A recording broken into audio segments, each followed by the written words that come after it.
ನಮಸ್ಕಾರ. ಇತ್ತೀಚೆಗೆ ನಮ್ಮ dynamic super power trading workshop ಒಂದು ನಡೀತು. ಈ 11-12ನೇ ತಾರೀಕು ಜಾನ್ವರಿ. ಈ ವರ್ಕ್ಶಾಪ್ ನಡೆದಿದ್ರಲ್ಲಿ ಅದಕ್ಕೆ ಮುಂಚೆ ಬಂದಿರೋ ಸುಮಾರು ಜನ ಇದ್ರ ಬಗ್ಗೆ ತಿಳ್ಕೊಬೇಕು ಅಂತ ಬಂದಿರೋರಲ್ಲಿ ಸುಮಾರು ಜನದ್ದು ಒಂದು ಪ್ರಶ್ನೆ ಏನಪ್ಪ ಅಂದರೆ, ಈ ನಿಮ್ಮ ಯೂಟ್ಯೂಬ್ ಚಾನಲಲ್ಲಿ ಬಂದಿರೋಂಥ, ಈ ಸೋಷಿಯಲ್ ಮೀಡಿಯಲ್ಲಿ ಬಂದಿರೋಂಥ ಸುಮಾರು ವೀಡಿಯೋಸ್ ನೀವೇನು ಕೊಟ್ಟಿದ್ದೀರಾ, ಅದರಲ್ಲಿ ನೋಡಿದಾಗ ಸುಮಾರು ಡೀಟೇಲ್ಸ್ ತಿಳ್ಕೊಂಡಿದ್ದೀವಿ, ಎಲ್ಲ ಚೆನ್ನಾಗಿ ಅರ್ಥ ಆಗಿದೆ. ಬಟ್ ಈ ಸಾಫ್ಟ್ವೇರ್ ಡೈನಮಿಕ್ ಸಿಸ್ಟಮ್ ಆಗಲಿ ಡೈನಮಿಕ್ ಲೈವ್ ಆಗಲಿ ಹೇಗೆ ವರ್ಕ್ ಆಗುತ್ತೆ, ನಮ್ಗೆ ಯಾವ ಥರ ಬೆನಿಫಿಟ್ಸ್ ಬರುತ್ತೆ ಅನ್ನೋ ಒಂದು ಪ್ರಶ್ನೆ ಮತ್ತೆ ಜನ ಕೇಳ್ತಾನೆ ಇದ್ದಾರೆ. ಸೊ ಈ ಕೇಳ್ತಾ ಇರೋವಾಗ ನನಗೆ ಒಂದು ಇಲ್ಲಿ ಕನ್ಫ್ಯೂಷನ್ ಏನಪ್ಪ ಅಂದರೆ, ಅದನ್ನೇ ಈ ವಿಡಿಯೋಸಲ್ಲಿ ಇಷ್ಟು ದಿವಸ ತೋರಿಸ್ಕೊಂಬಂದಿರೋದು, ಹೌದಾ ಇಲ್ವಾ? ಯಾವ ಥರ ವರ್ಕ್ ಆಗುತ್ತೆ, ಯಾವ ಥರ ನಾವು ಟ್ರೇಡ್ ಮಾಡಬಹುದು, ಡೈನಮಿಕ್ ಲೈವ್ ಆಗಲಿ ಡೈನಮಿಕ್ ಸಿಸ್ಟಮ್ ಆಗಲಿ ಇದ್ರ ಪ್ರಕಾರ ಟ್ರೇಡ್ ಹೇಗೆ ಮಾಡ್ಬೋದು, ಅದು ಫ್ಯೂಚರಲ್ಲಿ ಮಾಡಿದ್ರೆ ಹೇಗೆ ಮಾಡ್ಬೋದು, ಆಪ್ಷನ್ಸಲ್ಲಿ ಮಾಡಿದ್ರೆ ಹೇಗೆ ಮಾಡ್ಬೋದು, ಈಕ್ವಿಟಿಯಲ್ಲಿ ಲಾಂಗ್ ಟರ್ಮ್ ಇನ್ವೆಸ್ಟ್ಮೆಂಟ್ ಮಾಡಿದ್ರೆ ಹೇಗೆ ಮಾಡ್ಬೋದು ಅಂತ ಒಂದೊಂದು ಟಾಪಿಕ್ ಮೇಲೂ ಡಿಫ್ರೆಂಟ್ ವೀಡಿಯೋಸ್ ಇದೆ. ಡಿಫ್ರೆಂಟ್ ಎಕ್ಸಾಂಪಲ್ಸ್ ತೊಗೊಂಡಿದ್ದೀವಿ. ಬೇರೆ ಸ್ಟಾಕ್ ಆಗಲಿ ಇಂಡೆಕ್ಸ್ ಆಗಲಿ ಇದನ್ನೆಲ್ಲ ತೊಗೊಂಡು ಅಷ್ಟು ನೀವು ನೋಡ್ಕೊಂಬಂದಿದ್ದೀರ ಅಲ್ವಾ? ಅದರಲ್ಲೇ ಏನು ತೋರಿಸಿದೆಯೋ ಅಷ್ಟೇ ನಾವು ರಿಯಲ್ ಟ್ರೇಡಿಂಗ್ ಮಾಡುವಾಗ ನಾವು ಮಾಡೋಂಥ ಕೆಲಸ ಅಷ್ಟೇ. ಇವತ್ತು ನೀವು ಕೇಳಿರೋ ಪ್ರಶ್ನೆಗೆ ಅದಕ್ಕೋಸ್ಕರ ಇನ್ನೊಂದು ಸ್ಕ್ರಿಪ್ಟದು ನಾನೊಂದು ಎಕ್ಸಾಂಪಲ್ ತೋರಿಸ್ತೀನಿ. ಓಕೆ, ಸೊ ಈ ಸ್ಟಾಕ್ ಹೆಸರು ಬಂದು ಟ್ರೆಂಟ್ ಅಂತ ಸ್ಟಾಕ್ ಹೆಸರು. ಸೊ ಈ ಸ್ಟಾಕಲ್ಲಿ ಇವತ್ತು ಬಂದಿರೋಂಥ ಟ್ರೇಡ್ ಆಪರ್ಚುನಿಟಿ, ಇವತ್ತಿನ ಡೇಟ್ ಬಂದ್ಬಿಟ್ಟು 13ನೇ ತಾರೀಕು ಜಾನ್ವರಿ 2025. ಸೊ ಈ ಡೇಟಲ್ಲಿ ನಾವು ಟ್ರೇಡ್ ಮಾಡಬೇಕು ಅಂದರೆ ಈ ಡೈನಮಿಕ್ ಲೈವಲ್ಲೇ ತೊಗೊಳ್ಳೋಣ. ಡೈನಮಿಕ್ ಲೈವ್ ಬಗ್ಗೆ ಹೇಳಬೇಕು ಅಂದರೆ ಏನು, ಡೈನಮಿಕ್ ಸಿಸ್ಟಮ್ಗೂ ಡೈನಮಿಕ್ ಲೈವ್ ಏನು ವ್ಯತ್ಯಾಸ ಮತ್ತೆ ಹೇಳ್ತೀನಿ. ಡೈನಮಿಕ್ ಸಿಸ್ಟಮ್ ನಮಗೆ ಒಂದು ದಿವಸ ಮುಂಚೆನೇ ಸಿಗ್ನಲ್ಸ್ ಆ್ಯಂಡ್ ಇನ್ಫಾರ್ಮೇಷನ್ ಕೊಟ್ಬಿಡುತ್ತೆ. ಸೊ ನಾವು ನಾಳೆ ಟ್ರೇಡ್ ಮಾಡಬೇಕು ಅಂದರೆ ಇವತ್ತು ಸಾಯಂಕಾಲ ಕೂತ್ಕೊಂಡು ನೋಡಿಟ್ಕೋಬೋದು, ನಾಳೆ ಎಲ್ಲಿ ಎಂಟ್ರಿ ಎಲ್ಲಿ ಎಕ್ಸಿಟ್ ಅಂತ ಬರೆದಿಟ್ಕೊತೀವಿ. ಬರೆದಿರೋದನ್ನು ನಾಳೆ ಎಕ್ಸಿಕ್ಯೂಟ್ ಮಾಡಬೇಕಷ್ಟೆ. ಮಾರ್ಕೆಟ್ ಅವರ್ಸಲ್ಲಿ ಡೈನಮಿಕ್ ಸಿಸ್ಟಮ್ ಸಾಫ್ಟ್ವೇರ್ ಓಪನ್ ಮಾಡಿ ನೋಡಬೇಕು ಅನ್ನೋ ಅವಶ್ಯಕತೆ ಇಲ್ಲ, ಹಿಂದಿನ ದಿವಸನೇ ಬರೆದಿಟ್ಕೊಂಡಿರ್ತೀವಲ್ಲ. ಸೊ ಅದರಲ್ಲಿ ಫ್ಯೂಚರ್ಸ್ ಮಾತ್ರನ, ಆಪ್ಷನ್ಸು ಮಾಡ್ಬೋದು ಅಂದರೆ ಎಲ್ಲ ಥರದ್ದು ಟ್ರೇಡಿಂಗ್ ಮಾಡ್ಬೋದು. ಆಪ್ಷನ್ಸು ಮಾಡ್ಬೋದು, ಫ್ಯೂಚರ್ಸು ಮಾಡ್ಬೋದು, ಈಕ್ವಿಟಿನೂ ಮಾಡ್ಬೋದು, ಯಾವ್ದು ಬೇಕಾದ್ರೂ ಮಾಡ್ಬೋದು. ಯಾವುದರಲ್ಲಿ? ಡೈನಮಿಕ್ ಸಿಸ್ಟಮಲ್ಲಿ. ಡೈನಮಿಕ್ ಸಿಸ್ಟಮಲ್ಲಿ ನೀವು ಯಾವುದೇ ಪ್ಯಾಕೇಜ್ ಡೈನಮಿಕ್ ಸಿಸ್ಟಮ್ದು ಸಬ್ಸ್ಕ್ರೈಬ್ ಮಾಡಿಕೊಂಡ್ರೆ ಅದು ಲೈಫ್ ಟೈಮ್ ಸಬ್ಸ್ಕ್ರಿಪ್ಷನ್ ಸಿಗುತ್ತೆ. ಅದು ಒಂದು ಮೇಜರ್ ಬೆನಿಫಿಟ್. ಎಸ್ಪೆಷಲಿ ನೀವು ವರ್ಕಿಂಗ್ ಇದ್ದೀರಾ, ನಿಮ್ಮ ಹತ್ರ ಜಾಸ್ತಿ ಟೈಮ್ ಇಲ್ಲ, ದಿನಪೂರ್ತಿ ಕೂತ್ಕೊಂಡು ಟ್ರ್ಯಾಕ್ ಮಾಡೋಕ್ಕೆ ದಿನಪೂರ್ತಿ ಕೂತ್ಕೊಂಡು ಟ್ರ್ಯಾಕ್ ಮಾಡೋಂಥದ್ದೇನಿಲ್ಲ, ವರ್ಕಲ್ಲಿ ಬ್ಯುಸಿ ಇರ್ತೀವಿ, ಆವಾಗವಾಗ ಚೆಕ್ ಮಾಡೋಕ್ಕೆ ಸ್ವಲ್ಪ ಕಷ್ಟ ಆಗುತ್ತೆ ಅನ್ನೋ ಥರ ಇರೋವಾಗ ಡೈನಮಿಕ್ ಸಿಸ್ಟಮೇ ಬೆಸ್ಟು ಅಂಥವ್ರಿಗೆ. ಸ್ವಲ್ಪ ಜನ ಲೈವ್ ಮಾರ್ಕೆಟಲ್ಲಿ ನಾನು ಟ್ರ್ಯಾಕ್ ಮಾಡಬಹುದು, ನನಗೆ ಟೈಮ್ ಇದೆ ಅಂತ ಹೇಳೋರಿಗೆ ಡೈನಮಿಕ್ ಲೈವ್. ಏನಕ್ಕಂದರೆ ಡೈನಮಿಕ್ ಲೈವ್ ಬಂದ್ಬಿಟ್ಟು ಲೈವ್ ಮಾರ್ಕೆಟಲ್ಲಿ ಸಿಗ್ನಲ್ಸ್ ಇನ್ಫಾರ್ಮೇಷನ್ ಕೊಡುತ್ತೆ. ನಾವು ಒನ್ಸ್ ಇನ್ ಅ ವೈಲ್ ಅದನ್ನು ರೆಗ್ಯುಲರಾಗಿ ಚೆಕ್ ಮಾಡಬೇಕು. ಮಾಡಿದಾಗ ಅದರಲ್ಲಿ ಏನಾದರೂ ಟ್ರೇಡ್ ಆಪರ್ಚುನಿಟಿ ಬಂದಿದೆಯಾ ಮಾಡ್ತೀವಿ, ಚೆಕ್ ಮಾಡ್ತೀವಿ. ಆ ಡೈನಮಿಕ್ ಲೈವ್ ಆಗಲಿ ಡೈನಮಿಕ್ ಸಿಸ್ಟಮ್ ಆಗಲಿ ಇದು ಎರಡನ್ನೂ ಮಲ್ಟಿಪಲ್ ರೀತಿಯಲ್ಲಿ ಟ್ರೇಡ್ ಮಾಡ್ಬೋದು, ಯೂಸ್ ಮಾಡ್ಬೋದು. ಅದರಲ್ಲಿ ಏನಕ್ಕಂದರೆ ನಮ್ಮ ಹತ್ರ ಬರೋರು ಸುಮಾರು ಜನ ಸ್ಟಾಕ್ ಮಾರ್ಕೆಟ್ಗೆ ಹೊಸಬ್ರು ಇರ್ತಾರೆ, ಸುಮಾರು ಜನ ಎಕ್ಸ್ಪೀರಿಯನ್ಸ್ ಟ್ರೇಡರ್ಸ್ ಇರ್ತಾರೆ, ಸುಮಾರು ಜನ ಏಜ್ಡ್ ಪೀಪಲ್ ಇರ್ತಾರೆ. ಸ್ವಲ್ಪ ಜನಕ್ಕೆ ಏನಪ್ಪ ಅಂದರೆ ನಮ್ಗೆ ಯಾವುದಾದ್ರು ಈಸಿ ವೇ ಆಫ್ ಟ್ರೇಡಿಂಗ್ ಇಷ್ಟೇ ಮಾಡ್ಕೊಂಡು ಹೋದರೆ ಸಾಕು ಅಂತ ಯಾವುದಾದ್ರು ತಿಳಿಸ್ಕೊಟ್ಬಿಡಿ, ನಾವು ಅದನ್ನೇ ಮಾಡ್ಕೊಂಡು ಹೋಗ್ಬಿಡ್ತೀವಿ. ಇನ್ನು ಸ್ವಲ್ಪ ಜನ ಸ್ವಲ್ಪ ಡೀಟೇಲ್ ತಿಳ್ಕೊಂಡು ಮಾಡೋದಕ್ಕೂ ರೆಡಿ ಇರ್ತಾರೆ. ಏನಕ್ಕೆ ಜಾಸ್ತಿ ಡೀಟೇಲ್ ತಿಳ್ಕೊಂಡು ಮಾಡೋದಂದರೆ ಜಾಸ್ತಿ ಪ್ರಾಫಿಟ್ ಮಾಡೋದಕ್ಕೆ, ಸಿಂಪಲ್, ಬೇರೆ ಏನಿಲ್ಲ ಅಲ್ವಾ? ಸೊ ಆ ಥರ ಇರೋವಾಗ ನಮ್ಮ ಈ ಡೈನಮಿಕ್ ಸೂಪರ್ ಪವರ್ ಟ್ರೇಡಿಂಗ್ ವರ್ಕ್ಶಾಪಲ್ಲಿ ಡೈನಮಿಕ್ ಸಿಸ್ಟಮ್ ಆಗಲಿ ಡೈನಮಿಕ್ ಲೈವ್ ಆಗಲಿ ಒಂದು ಈಸಿಯಾಗಿ ಮಾಡ್ಕೊಂಡು ಹೋಗೋ ರೀತಿ ಏನು ಅಂದ್ಬಿಟ್ಟು ಅದನ್ನು ತಿಳಿಸ್ತೀವಿ. ಅದಾದಮೇಲೆ ಇನ್ನು ಸ್ವಲ್ಪ ಡೀಟೇಲಾಗಿ ತಿಳ್ಕೊಂಡ್ಮೇಲೆ ಯಾವ ಥರ ಬೆನಿಫಿಟ್ ಆಗುತ್ತೆ ಹೇಗೆ ಅನ್ನೋದನ್ನು ಆ ಡೀಟೇಲು ತಿಳಿಸ್ತೀವಿ. ಸ್ವಲ್ಪ ಜನ ಇವತ್ತಿಗೆ ಯಾವ ಸ್ಟಾಕ್ ಮಾಡಬೇಕು, ನಾಳೆಗೆ ಯಾವ ಸ್ಟಾಕ್ ಮಾಡಬೇಕು ಈ ಥರ ಕೇಳ್ತಾರಲ್ಲ, ಅದಕ್ಕೆ ಡೈನಮಿಕ್ ಸಿಸ್ಟಮ್, ನಾನು ಲಾಸ್ಟ್ ಟೈಮು ಹೇಳಿದ್ದೀನಿ, ಡೈನಮಿಕ್ ಸಿಸ್ಟಮಲ್ಲಿ ಕ್ಯಾಶ್ ಪ್ಯಾಕೇಜ್ ಅಂತ ಒಂದು ಪ್ಯಾಕೇಜ್ ಇದೆ. ಅದರಲ್ಲಿ ನಾಳೆಗೆ ಯಾವ್ಯಾವ ಸ್ಟಾಕು ಫ್ರೆಶ್ ಆಗಿ ಬೈ ಬಂದಿದೆ, ಸೆಲ್ ಬಂದಿದೆ ಅಂತ ಡೀಟೇಲ್ ಅದು ಆಟೋಮೆಟಿಕ್ಕಾಗಿ ಕೊಟ್ಬಿಡುತ್ತೆ. Evening report. ಲಾಂಗ್ ಟರ್ಮ್ ಮಾಡಬೇಕು ಅಂದರೆ ವೀಕೆಂಡ್ಗೆ ಅದಕ್ಕೊಂದು ಸಪ್ರೇಟ್ ರಿಪೋರ್ಟ್ ಕೊಟ್ಬಿಡುತ್ತೆ, ಯಾವ್ಯಾವ ಸ್ಟಾಕ್ ಲಾಂಗ್ ಟರ್ಮ್ಗೆ ಬೈ ಬಂದಿದೆ ಅಂತ. ಸೊ ಈ ಥರ ಇರೋವಾಗ ನಾವು ಅದರಲ್ಲಿ ನೋಡಿಕೊಂಡು ತುಂಬ ಸ್ಮೂತಾಗಿ ಹಿಂದಿನ ದಿವಸನೇ ಪ್ಲ್ಯಾನ್ ಮಾಡಿಕೊಂಡು ಮಾಡ್ಬೋದು. ಅದರಲ್ಲಿ ಸ್ಟಾಕ್ ನೋಡಿಕೊಂಡು ಅದನ್ನು ನೆಕ್ಸ್ಟ್ ಡೇ ಡೈನಮಿಕ್ ಲೈವ್ ಇಟ್ಕೊಂಡು ನಾವು ಮಾಡ್ಕೋಬೋದು. ಈ ಥರ ಮಲ್ಟಿಪಲ್ ಆಪ್ಷನ್ಸ್ ಇದೆ ಅಲ್ವಾ. ಸೊ ಯಾರಿಗೆ ಯಾವುದು ಸಿಂಪಲ್ ಈಸಿ ಮಾಡ್ಕೊಂಡು ಹೋಗ್ಬೋದು, ಎಲ್ಲಿ ಕಂಫರ್ಟ್ ಇದೆ ಅಂತ ಗೊತ್ತಾಗುತ್ತೋ ಅದ್ರ ಪ್ರಕಾರ ಜನ ಮಾಡ್ಕೊಂಡು ಹೋಗ್ತಾರೆ ನಮ್ಮ ಹತ್ರ ಜಾಯ್ನ್ ಆಗಿರೋರು. ಸೊ ಅದರಲ್ಲಿ ಈ ಡೈನಮಿಕ್ ಲೈವ್ ಪ್ರಕಾರ ಟ್ರೇಡ್ ಮಾಡೋದಕ್ಕೆ ಒಂದು ಸಿಂಪಲ್ ಈಸಿ, ಹೊಸಬರು ಈಸಿಯಾಗಿ ಬೇಕು ಅಂತ ಕೇಳೋರು ಇವರೆಲ್ಲ ಮಾಡ್ಕೊಂಡು ಹೋಗೋದಕ್ಕೆ ಅಂತ ಇರೋದೇ ಆ ಡೌಮ್ಯಾಂಟಿಕ್ ಮೆಥಡ್ ಅಂತ ಒಂದು ಟ್ರೇಡಿಂಗ್ ಕಾನ್ಸೆಪ್ಟ್. ಸೊ ಇದರಲ್ಲಿ ನಿಮಗೆ ಗೊತ್ತಿರೋಂಗೆ ಆ ಡೌಮ್ಯಾಂಟಿಕ್ ಮೆಥಡ್ ಏನು ಹೇಳುತ್ತೆ, ಯಾವಾಗ ಕಾಲ್ ಆಪ್ಷನ್ ಬೈ ಮಾಡಬೇಕು, ಯಾವಾಗ ಪುಟ್ ಆಪ್ಷನ್ ಬೈ ಮಾಡಬೇಕು, ಯಾವಾಗ ಎಕ್ಸಿಟ್ ಮಾಡಬೇಕು, ಎಲ್ಲಿ ತನಕ ಹೋಲ್ಡ್ ಮಾಡಬೇಕು ಅನ್ನೋ ಡೀಟೇಲ್ ಅದು ಕಂಪ್ಲೀಟ್ ಆಟೋಮೆಟಿಕ್ಕಾಗಿ ಕೊಡುತ್ತೆ. ಅದರಲ್ಲೂ ನಮ್ಮ ಕೆಲಸ ಏನಪ್ಪ ಅಂದರೆ ಅರ್ಧ ಗಂಟೆಗೆ ಒಂದು ಸತಿ ಅದನ್ನು ಚೆಕ್ ಮಾಡ್ತೀವಿ. ಅರ್ಧ ಗಂಟೆಗೆ ಒಂದು ಸತಿ 9:15ಗೆ ಮಾರ್ಕೆಟ್ ಓಪನ್ ಆಗುತ್ತೆ, ಆವಾಗ ಒಂದು ಸತಿ ಚೆಕ್ ಮಾಡೋಣ. ನೆಕ್ಸ್ಟು 9:15ಗೆ ನೋಡೋಣ, ಅಲ್ಲಿಂದ 10 ಗಂಟೆಗೆ ನೋಡೋಣ, ಅಲ್ಲಿಂದ 10:30 ಈ ಥರ ಟೈಮಿಂಗ್ ಇರುತ್ತೆ. ವರ್ಕ್ಶಾಪಲ್ಲಿ ನೀಟಾಗಿ ಅದ್ರದ್ದು ಡೀಟೇಲ್ ಪ್ರೊವೈಡ್ ಮಾಡ್ತೀವಿ. ಸೊ ಬಂದು ಚೆಕ್ ಮಾಡ್ತಿರೋವಾಗ ಈ ಟ್ರೆಂಟ್ ಅನ್ನೋ ಸ್ಟಾಕಲ್ಲಿ ಇವತ್ತು ಬೆಳಗ್ಗೆ 10 ಗಂಟೆಗೆ ಅದರದ್ದು ಪ್ರೈಸ್ ಡೌನ್ ಬರೋಕ್ಕೆ ಸ್ಟಾರ್ಟ್ ಆಯಿತು. ಡೌನ್ ಬರ್ತಿರೋವಾಗ 10 ಗಂಟೆಗೆ ನಮ್ಮ ಡೈನಮಿಕ್ ಲೈವಲ್ಲಿ ಒಂದು selling opportunity, by put option ಅನ್ನೋ ಒಂದು ಆಪರ್ಚುನಿಟಿ ಇದರಲ್ಲಿ ಬಂದಿದೆ. ಇವಾಗ ಬೈ ಪುಟ್ ಆಪ್ಷನ್ ಅಂತ ಹೇಳಿದ ಮೇಲೆ ನಾನಿದು ಆಪ್ಷನ್ಸಲ್ಲಿ ಪುಟ್ ಆಪ್ಷನ್ ಬೈ ಮಾಡ್ತೀನಿ. ಇದನ್ನು ನಾನು ಫ್ಯೂಚರ್ಸಲ್ಲೇ ಟ್ರೇಡ್ ಮಾಡಬೇಕು ಅಂತ ಹೇಳಿದ್ರೆ ಇಲ್ಲಿ ಬೈ ಪುಟ್ ಆಪ್ಷನ್ ಅಂತ ಹೇಳಿದಾಗ ನೀವು ಫ್ಯೂಚರ್ಸಲ್ಲಿ ಶಾರ್ಟ್ ಪೊಸಿಷನ್ ತೊಗೊಳ್ಳಿ. ಆ ಟೈಮ್ಗೆ ಫ್ಯೂಚರಲ್ಲಿ ಏನು ರೇಟ್ ನಡೀತಿದೆಯೋ ಆ ರೇಟಿಗೆ ತೊಗೊಳ್ಳಿ, ತೊಂದರೆನೇ ಇಲ್ಲ. ಓಕೆ.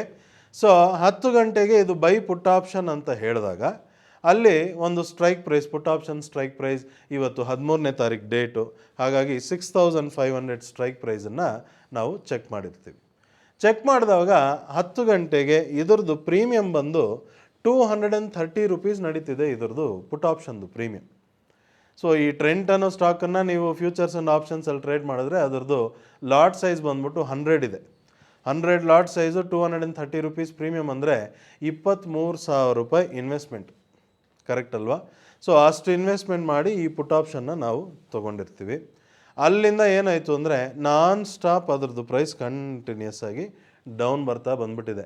ಅದು ಆ್ಯಕ್ಚುಲಿ ಸೆಲ್ ಅಂತ ಕೊಟ್ಟಾಗ ಅದರದ್ದು ಕ್ಯಾಶ್ ಸೆಗ್ಮೆಂಟಲ್ಲಿ ಪ್ರೈಸು ಆಲ್ಮೋಸ್ಟ್ 6480 ರೇಂಜ್, ಆಲ್ಮೋಸ್ಟ್ 500ಗೆ ಹತ್ರ ನಡೀತಿದ್ದಿದ್ದು ನೆಟ್ಟಿಗೆ ಅಲ್ಲಿಂದ 6300, 200, 155 ಈ ಥರ ಸ್ಟ್ರೈಟಾಗಿ ಡೌನ್ ಬಂದ್ಬಿಡ್ತು. ಬರ್ತಿರೋವಾಗ ಈ ಪುಟ್ ಆಪ್ಷನ್ ನಾವು ತೊಗೊಂಡಿರೋದು ಏನಾಗಿದೆ ಅಂದರೆ 400 ರೂಪಾಯಿ ತನಕ ಹೈ ಮಾಡಿದೆ. ಇವಾಗ 2:15 ಆ ಟೈಮ್ ಅಷ್ಟೊತ್ತಿಗೆ ನೋಡಿದಾಗ 6226 ನಡೀತಾ ಇದ್ದಿದ್ದು ಇದರದ್ದು ಕ್ಯಾಶ್ ಸೆಗ್ಮೆಂಟ್ ಪ್ರೈಸ್. ಸೊ ಆ ಟೈಮಲ್ಲಿ ಪುಟ್ ಆಪ್ಷನ್ ಪ್ರೀಮಿಯಮ್ ಅಂದ್ಬಿಟ್ಟು ಆಲ್ಮೋಸ್ಟ್ 360 ರುಪೀಸ್ ಇದೆ. ಈಗ ಇದರಲ್ಲಿ ಇನ್ನೂ ಎಕ್ಸಿಟ್ ಪುಟ್ ಆಪ್ಷನ್ ಅಂತ ಬಂದಿಲ್ಲ, ಬಟ್ ಕೆಳಗಡೆ ಸಿಗ್ನಲ್ ಕೊಡ್ತಿದೆ ಪ್ರಾಫಿಟ್ ಸೆಕ್ಯೂರ್ ಮಾಡ್ಕೊಳ್ಳಿ ಅಂತ. ಸೊ ಒಂದು ಜನರಲ್ ಆಗಿ ನೀವು ಥಿಂಕ್ ಮಾಡಿ ಪ್ರಾಫಿಟ್ ಸೆಕ್ಯೂರ್ ಮಾಡ್ಕೊಳ್ಳಿ ಅಂತ ಇವತ್ತು ನಾನು ನಿಮ್ಗೆ ಹೇಳಿದಾಗ ನೀವು ಇನ್ನೂ dynamic super power trading workshop attend ಮಾಡಿಲ್ಲ, ಟ್ರೈನಿಂಗ್ ತೊಗೊಂಡಿಲ್ಲ, ಇಫ್ ಇನ್ ಕೇಸ್ ನೀವು ಈ ಪುಟ್ ಆಪ್ಷನ್ ತೊಗೊಂಡಿದ್ದೀರಾ, ನಾನು ಪ್ರಾಫಿಟ್ ಬುಕ್ ಸೆಕ್ಯೂರ್ ಮಾಡ್ಕೊಳ್ಳಿ ಅಂತ ಹೇಳಿದಾಗ ನೀವೇನು ಮಾಡ್ತೀರಾ, ಫಸ್ಟ್ ಎಕ್ಸಿಟ್ ಮಾಡಿಬಿಡ್ತೀರಾ ಅಲ್ವಾ. ಸೊ ಆ ಥರ ಎಕ್ಸಿಟ್ ಮಾಡಿಬಿಟ್ರು ಇದ್ರದ್ದು ಪ್ರೈಸ್ ನಡೀತಿದೆ 360 ರುಪೀಸ್ ಪ್ರೀಮಿಯಮ್. 230 ರುಪೀಸ್ಗೆ ಎಂಟ್ರಿ ತೊಗೊಂಡಿದ್ದೀವಿ. 360 ರುಪೀಸ್ ಅಂದರೆ ಎಷ್ಟಾಯಿತು, ನಮಗೆ ಹತ್ರ 130 ಪಾಯಿಂಟ್ ಬೆನಿಫಿಟ್ ಇದರಲ್ಲಿ ಸಿಕ್ಕಿದೆ. 130 ಪಾಯಿಂಟ್ ಅಂದರೆ ಒಂದು ಲಾಟಿಗೆ ಎಷ್ಟಾಯಿತು, 13,000 ರೂಪಾಯಿ ಬೆನಿಫಿಟ್ ಆಗಿದೆ. 13,000 ರೂಪಾಯಿ ಅಂದರೆ ನಾವು ಮಾಡಿರೋ ಇನ್ವೆಸ್ಟ್ಮೆಂಟ್ 23,000 ರೂಪಾಯಿ ಇನ್ವೆಸ್ಟ್ಮೆಂಟ್ಗೆ 13,000 ಅಂದರೆ ಎಷ್ಟಾಗೋಯ್ತು, ಹತ್ರ more than 50% are close to 60% returns ಈ ಒಂದು ಟ್ರೇಡಲ್ಲಿ ಇವತ್ತು ನಡೆದಿರೋಂಥ ಟ್ರೇಡ್. ಸೊ ಇವಾಗ ಈ ಥರ ಹೇಳ್ತಾನೆ ಸುಮಾರು ಜನ, ಹಂಗಾದರೆ ಡೈನಮಿಕ್ ಲೈವ್ ಪ್ರಕಾರ ನಾವು ಇಂಟ್ರಾಡೇ ಟ್ರೇಡ್ ಮಾಡ್ಬೋದಾ ಅಂತ ಪ್ರಶ್ನೆ. ನೀವು ಯಾವ ಥರ ಟ್ರೇಡಿಂಗ್ ಬೇಕಾದ್ರೂ ಮಾಡ್ಬೋದು. But to be very frank, dynamic ಲೈವಲ್ಲಿ ಸುಮಾರು ಸತಿ ಟ್ರೇಡ್ ಇವತ್ತು ಎಂಟ್ರಿ ಕೊಟ್ಟು ಇವತ್ತೇ ನಮಗೆ ಎಕ್ಸಿಟು ಕೊಟ್ಬಿಡುತ್ತೆ. ಒಂದೊಂದು ಸತಿ ಇವತ್ತು ಎಂಟ್ರಿ ಕೊಟ್ಟು ನಾಳೆ ಎಕ್ಸಿಟ್ ಕೊಡುತ್ತೆ, ಅಥವಾ ಫ್ಯೂ ಡೇಸ್ ಬಿಟ್ಟು ಎಕ್ಸಿಟ್ ಕೊಡುತ್ತೆ. ನಮಗೆ ಅದು ಗೊತ್ತಿಲ್ಲ. ನಾವೇನು ಮಾಡ್ತೀವಿ, ಡೈನಮಿಕ್ ಲೈವನ್ನು ಫಸ್ಟ್ ಅರ್ಥ ಮಾಡ್ಕೊತೀವಿ. ಯಾವುದು ಡೈನಮಿಕ್ ಸೂಪರ್ ಪವರ್ ಟ್ರೇಡಿಂಗ್ ವರ್ಕ್ಶಾಪಲ್ಲಿ.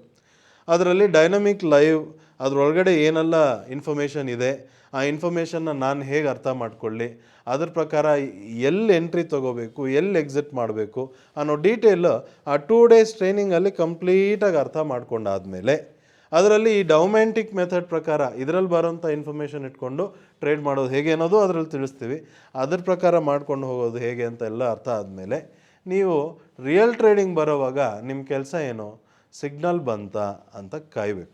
ಬಂತಾ ಅಲ್ಲಿ ಈ ಡೌಮ್ಯಾಂಟಿಕ್ ಮೆಥಡ್ ಫಾಲೋ ಮಾಡೋಕ್ಕೆ ಒಂದು 10 ಪಾಯಿಂಟ್ ಇನ್ಸ್ಟ್ರಕ್ಷನ್ ಇರುತ್ತೆ. ಆ ಇನ್ಸ್ಟ್ರಕ್ಷನ್ ಪ್ರಕಾರ ಈ ಟ್ರೇಡ್ ಮಾಡ್ಬೋದಾ, ಮಾಡ್ಬೋದು ಅಂದರೆ ಟ್ರೇಡ್ ತೊಗೋಬೇಕು ಅಷ್ಟೇ, ಬೇರೆ ಪ್ರಶ್ನೆನೇ ಇಲ್ಲ.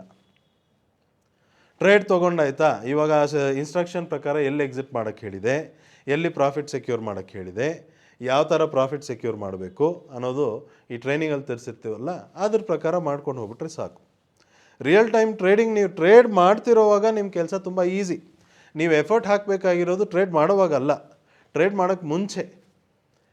ಟ್ರೇಡ್ ಯಾವ ಸಿಗ್ನಲ್ ಬಂದರೆ ನಾನು ಟ್ರೇಡ್ ತೊಗೊತೀನಿ, ಆ ಟ್ರೇಡ್ ತೊಗೊಂಡ್ರೆ ನೆಕ್ಸ್ಟ್ ಯಾವ ಸಿಗ್ನಲ್ಗೆ ಎಕ್ಸಿಟ್ ಮಾಡ್ತೀನಿ ಅಂತ ಬರೆದಿಟ್ಕೊತೀವಿ. ಅದಕ್ಕಿಂತ ಮೇಯ್ನ್ ಎಫರ್ಟ್ ನೀವು ಹಾಕೋದು 2 ಡೇಸ್ ವರ್ಕ್ಶಾಪಲ್ಲಿ. ಅದರಲ್ಲಿ ಇದನ್ನು ಅರ್ಥ ಮಾಡ್ಕೊತೀವಲ್ಲ, ಡೈನಮಿಕ್ ಲೈವ್, ಅದರಲ್ಲಿ ಬರೋಂಥ ಇನ್ಫಾರ್ಮೇಷನ್ ಅಂದರೆ ಅದ್ರದ್ದು ಭಾಷೆ, ಡೈನಮಿಕ್ ಲೈವ್, ಡೈನಮಿಕ್ ಸಿಸ್ಟಮ್ದು ಲ್ಯಾಂಗ್ವೇಜ್, ಅದು ಏನು ನಮಗೆ ಕನ್ವೆ ಮಾಡ್ತಿದೆ ಅದನ್ನು ನಾವು ಯಾವ ಥರ ಟ್ರೇಡಿಂಗಲ್ಲಿ ಯೂಸ್ ಮಾಡ್ಕೋಬೋದು. ಇದನ್ನು ಅರ್ಥ ಮಾಡ್ಕೊಳ್ಳೋದಕ್ಕೆ ಮಾತ್ರನೇ ನೀವು ಎಫರ್ಟ್ ಹಾಕ್ತಿರೋದು. ಓಕೆ, ಸೊ ಆ ಎಫರ್ಟ್ ಹಾಕಿದ್ರೆ ರಿಯಲ್ ಟೈಮ್ ಟ್ರೇಡಿಂಗ್ ತುಂಬ ಈಸಿ. ಸಿಂಪಲ್ ಟ್ರೇಡಿಂಗ್ ನೋಡಿ, ಟ್ರೆಂಟಲ್ಲಿ ಒಂದು ಟ್ರೇಡ್ ಸಿಂಪಲ್ಲಾಗಿ ನಿಮಗೆ ಕ್ಲೋಸ್ ಟು 60% ರಿಟರ್ನ್ ನಿಮಗೆ ಈ ಒಂದು ಟ್ರೇಡಲ್ಲಿ ಸಿಕ್ಬಿಟ್ಟಿದೆ. ಬಟ್ ಮತ್ತೆ ನಿಮ್ಮ ಪ್ರಶ್ನೆಗೆ ಬರ್ತೀನಿ. ಏನಪ್ಪ ಪ್ರಶ್ನೆ ಅಂದರೆ, ಡೈನಮಿಕ್ ಲೈವ್ ತೊಗೊಂಡ್ರೆ ಯಾವ ಥರ ಬೆನಿಫಿಟ್ ಬರುತ್ತೆ, ಡೈನಮಿಕ್ ಲೈವ್ ತೊಗೊಂಡ್ರೆ ಈ ಥರನೂ ಬೆನಿಫಿಟ್ ಬರುತ್ತೆ, ಇದಕ್ಕಿಂತ ಇನ್ನೂ ಜಾಸ್ತಿ ಬಂದಿರೋಂಥ ಬೆನಿಫಿಟ್ ಇದೆ, ಇದಕ್ಕಿಂತ ಇನ್ನೂ ಕಡಿಮೆ ಬಂದಿರೋಂಥ ಬೆನಿಫಿಟ್ ಇದೆ, ಅಲ್ಲಿ ಎಲ್ಲೋ ಒಂದು 2 ಕಡೆ ಟ್ರೇಡ್ ಮೈನಸ್ ಆಗಿರೋಂಥದ್ದು ಇದೆ, ಅದು ನಮ್ಮ ಪ್ರಕಾರ ಬೆನಿಫಿಟೇ. ಏನಕ್ಕೆ ಹೇಳಿ, ಕಂಟಿನ್ಯೂಸ್ ಪ್ರಾಸೆಸ್ ಮಾಡ್ಕೊಂಡು ಹೋಗ್ತೀವಿ ನಾವು, ಪ್ಲಸ್ಸು ಮೈನಸ್ ಅನ್ನೋ ತಲೆ ಕೆಡ್ಸ್ಕೊಳ್ಳೋದೇ ಇಲ್ಲ, ಸುಮ್ಮನೆ ಫಾಲೋ ಮಾಡೋಣ. ಎಷ್ಟು ಜಾಸ್ತಿ ಡ್ಯೂರೇಷನ್ ನಾವು ಫಾಲೋ ಮಾಡ್ತೀವೋ ಅಷ್ಟು ಜಾಸ್ತಿ ಬೆನಿಫಿಟ್ ಬರ್ತಾ ಇರುತ್ತೆ ನಮಗೆ. ಬಟ್ ಫಾಲೋ ಮಾಡಿದ್ರೆ ಮಾತ್ರ ಬರುತ್ತೆ, ಫಾಲೋ ಮಾಡಿಲ್ಲ ಅಂದರೆ ಬರಲ್ಲ. ನಮ್ಮ ಸ್ವಂತ ಐಡಿಯಾಸ್ ಯೂಸ್ ಮಾಡಿ ನಾವು ಮಾರ್ಕೆಟ್ನ ಇಲ್ಲದೆ ಇರೋ ಥರ ಎಲ್ಲ ಅನಲೈಸ್ ಮಾಡಿ ಕೂತ್ಕೊಂಡ್ಬಿಟ್ವಿ ಅಂದರೆ ಯಾವಾಗಲೂ ತಲೆಯಲ್ಲಿ ಒಂದು ಡೌಟ್ ಇದ್ದೇ ಇರುತ್ತೆ, ಪ್ರಶ್ನೆ ಇದ್ದೇ ಇರುತ್ತೆ. ಆ ಡೌಟ್ ಇರೋವಾಗ ಟ್ರೇಡಿಂಗ್ ಎಲ್ಲ ಮಾಡೋಕ್ಕಾಗಲ್ಲ. ಈ ಥರ ಪ್ರಾಫಿಟ್ ಎಲ್ಲ ಬರೋಕ್ಕೆ ಚಾನ್ಸೇ ಇಲ್ಲ, ಮರ್ತುಬಿಡಿ. ಓಕೆ, ಸೊ ಯಾವ ಥರ ಬೆನಿಫಿಟ್ ಬರುತ್ತೆ ಅಂದರೆ ಎಲ್ಲ ಥರದ್ದು ಬೆನಿಫಿಟ್ ಬರುತ್ತೆ. ನಾನು ಇವಾಗ ಈ ಥರ ಬೆನಿಫಿಟ್ ಬರುತ್ತೆ, ಡೈನಮಿಕ್ ಲೈವ್, ಡೈನಮಿಕ್ ಸಿಸ್ಟಮ್ ಇಟ್ಕೊಂಡ್ಮೇಲೆ ನೀವು ಈ ಟ್ರೈನಿಂಗ್ ಜಾಯ್ನ್ ಆದಮೇಲೆ ಇಷ್ಟು ಅರ್ನ್ ಮಾಡ್ಬೋದು, ಅಷ್ಟು ಅರ್ನ್ ಮಾಡ್ಬೋದು ಅಂತ ಹೇಳ್ಬಿಟ್ರೆ ನೀವು ಕಣ್ಮುಚ್ಕೊಂಡು ದುಡ್ಡು ಕೊಟ್ಟು ಜಾಯ್ನ್ ಆಗಿಬಿಡ್ತೀರಾ, ಹೌದಲ್ವಾ? ನಮ್ಗೆ ಅಂಥವ್ರು ಬೇಡ. ಆ ಥರ ನೀವು ಜಾಯ್ನ್ ಆಗಬೇಕು ಅನ್ನೋ ಅವಶ್ಯಕತೆ ಇಲ್ಲ. ಒಂದೊಂದು ವೀಡಿಯೋನೂ ನೀವು ಅಬ್ಸರ್ವ್ ಮಾಡಿ, ಒಂದೊಂದು ಟ್ರೇಡ್ ಎಕ್ಸಾಂಪಲು ಅಬ್ಸರ್ವ್ ಮಾಡಿ.